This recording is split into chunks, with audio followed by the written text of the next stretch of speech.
आज के लेक्चर में हम बात करेंगे about common collector configuration. Last lecture में हमने बात की थी कॉमन बेस कॉन्फ़िगरेशन की। सो आज के लेक्चर में हम कॉमन एमीटर कॉन्फ़िगरेशन को देखते हैं। सबसे पहले हम इसका इंट्रोडक्शन देखेंगे।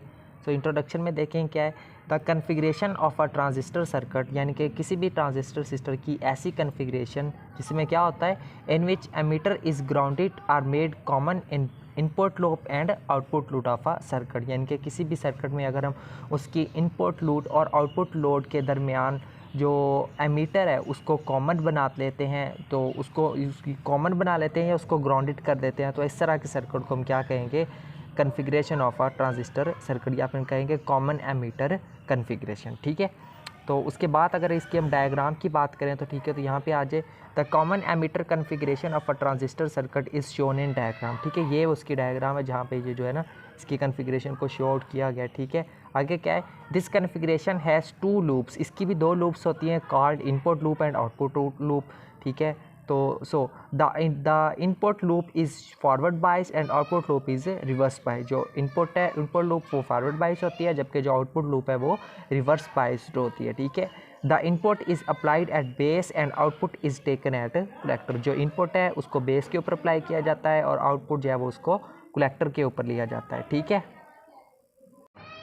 ठीक है, सो ये है इसकी सर्किट डायग्राम। ठीक है, उसको आप अच्छे से देख सकते हैं। ठीक है, the input loop is forward बाइस and output loop is reverse bias. ठीक है, वही बात हमने ऊपर किया। तो करंट की बात करते हैं, करंट इन कॉमन एमीटर। ठीक है, current the current IE, IB and IC flows due to external voltage sources through emitter, base and collector respectively in common emitter configuration. ठीक है, so the emitter current IE and IC for any configuration is given by, हम जानते हैं कि जो IE है वो इस चीज़ के बराबर होता है और IC इस चीज़ के बराबर होता है। इनको हम क्या देते हैं, क्वेश्चन नंबर 1 एंड 2। ठीक है, पुट 1 इन 2, यानी कि यहाँ पे देखें हमारे पास IER है ना, इस IE की जगह पे इसकी ये वाली वैल्यू पुट कर देनी है। ठीक है, ये वाली जब हम वैल्यू पुट करेंगे और इसको जब थोड़ी सी जब हम इसकी कैलकुलेशन करेंगे तो हमारे पास क्या आएगा, यहाँ पे देखें हमारे पास ये वाला फैक्टर आएगा। ठीक है, यहाँ से अगर हमने IC की वैल्यू निकालनी हो तो ये वाला जो फैक्टर है उधर जाकर क्या हो जाएगा, दोनों तरफ डिवाइड हो जाएगा। ठीक है, और यहाँ पे देखें हमारे पास ये जो अल्फ़ा ओवर 1 माइनस अल्फ़ा है, ठीक है, ये किस चीज़ के बराबर होता है, हम जानते हैं कि ये बीटा के बराबर होता है ना।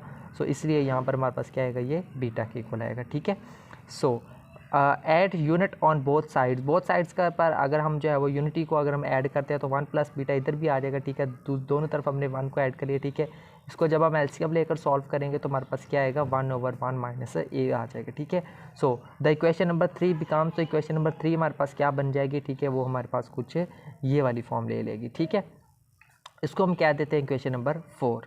सो नेक्स्ट देखें यहाँ पे, if alpha is equal to 0.98 and beta is equal to a alpha over 1 minus alpha, so is equal to 49, and if alpha is equal to 0.9 beta 95, then beta will be equal to 19. It shows slight change in alpha changes beta significantly.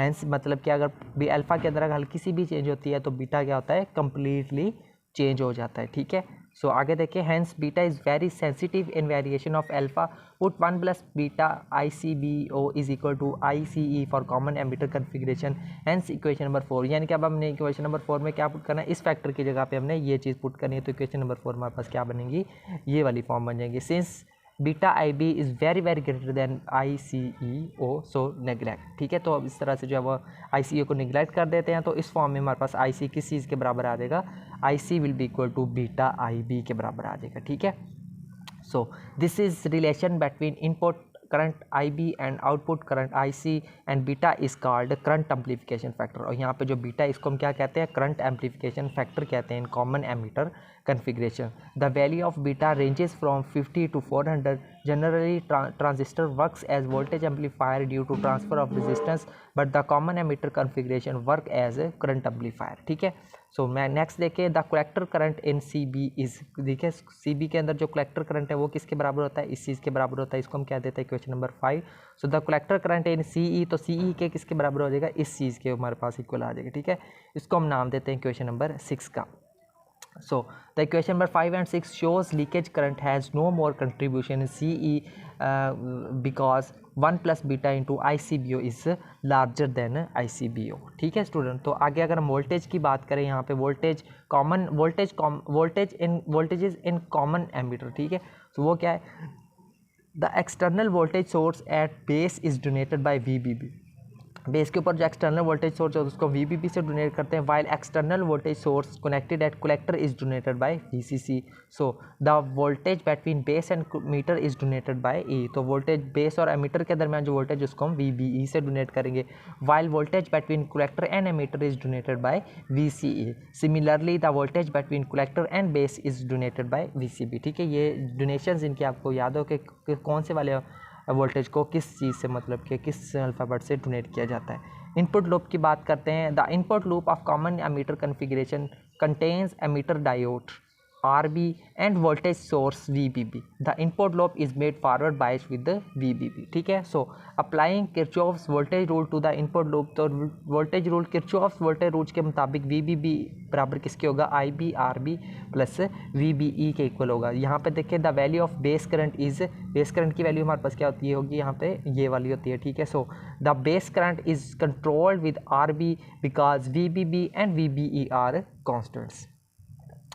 So next बात करते हैं हम output loop की। ठीक है, तो output loop हमारे पास देखिए यहाँ पे क्या होती है, the output loop of a common emitter configuration contains collector diode. इसके अंदर कलेक्टर डायोड होता है, RC होता है एंड वोल्टेज सोर्स VCC होता है। The output loop is made reverse bias with VCC for normal operation of the transistor. So apply Kirchhoff's voltage rule to the output loop. The value of collector emitter voltage VCE is given as. ठीक है, तो हमारे पास values ये दी हुई हैं। ठीक है, इसको आप देख सकते हैं बिल्कुल स्टेप वाइज में।